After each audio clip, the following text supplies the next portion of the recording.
प्रहार संघटनेचे अध्यक्ष बच्चू कडू यांच्या नेतृत्वाखाली नागपुरात शेतकऱ्यांच्या कर्जमाफीच्या मागणीसाठी सुरू असलेल्या ठिय्या आंदोलनाचा आज दुसरा दिवस आहे, ज्यात चारही महामार्ग पूर्णपणे ठप्प झाले आहेत.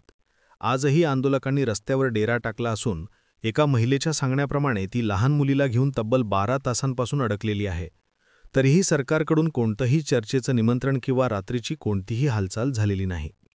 बच्चू कडू म्हणाले, सामान्य माणसाला काही करायचं नाही, शेतकऱ्याला काही करायचं नाही. मला वाटते देवाभाऊ यांनी ठरवलं आहे का? धोरणांमुळे आता शेतकऱ्यांना आत्महत्या करण्यास भाग पाडले जात आहे.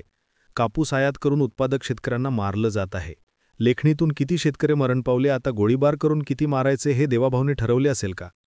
शेतीतही मारायचे आणि इथेही मारायचे म्हणून त्यांची मानसिकता बदलत चालली आहे. मी पाहिलेला देवाभाऊ आता दिसतच नाही. कालच कर्जमाफीची आशा असल्याचे सांगितले होते, पण अजूनही चर्चेसाठी सरकारचे प्रतिनिधी येतील का, याबाबत शंका व्यक्त करत बच्चू कडू म्हणाले, नाहीतर आम्ही तर कफन बांधूनच आलो आहोत. तुम्हाला गोळी मारायची असेल तर आम्ही गोळी घ्यायलाही तयार आहोत. अन्यथा दिवसेंदिवस आंदोलन अधिक उग्र होत जाईल.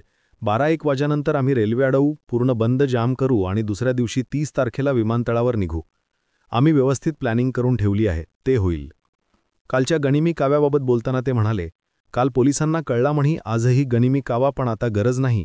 आमची संख्या वाढली आहे. 12-1 वाजेपर्यंत प्रचंड मोठी होईल. आम्ही रेल्वे रुळावर घुसू तेव्हा काही लेणं देणार राहणार नाही.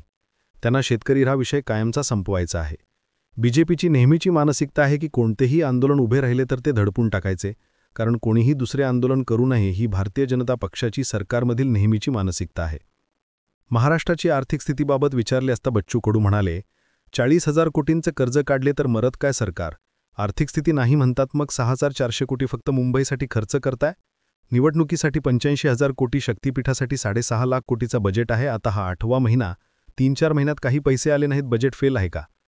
2.5-3 लाख कोटी कर्मचारी पगार डीपीडीसी फंडिंगसाठी गेले, 5 लाख कोटी कुठे गेले सांगा ना? कोणाच्या मस्तकी मारलेले आहे? शेतकरी आला म्हणजे पैसे नाहीत. लाडकी बहिणीचे नाव बदलून 45,000 कोटी त्या 6,000 कोटीतून पाहतोय. अर्धी योजना रद्द करून टाकली.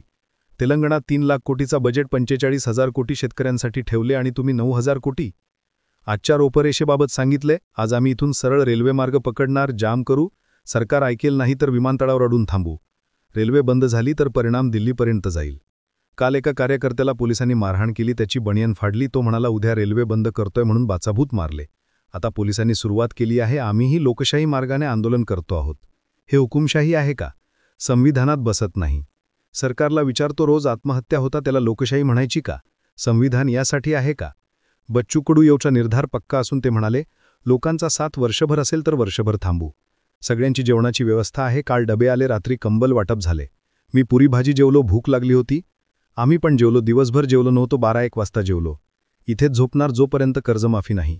पंजाबच्या धर्तीवर आंदोलन करणारे बच्चू कडू हे घरून निघाले असून कर्जमाफी झाल्याशिवाय उठणार नाहीत असा निर्धार घेऊन नागपुरात डेरा टाकला आहे.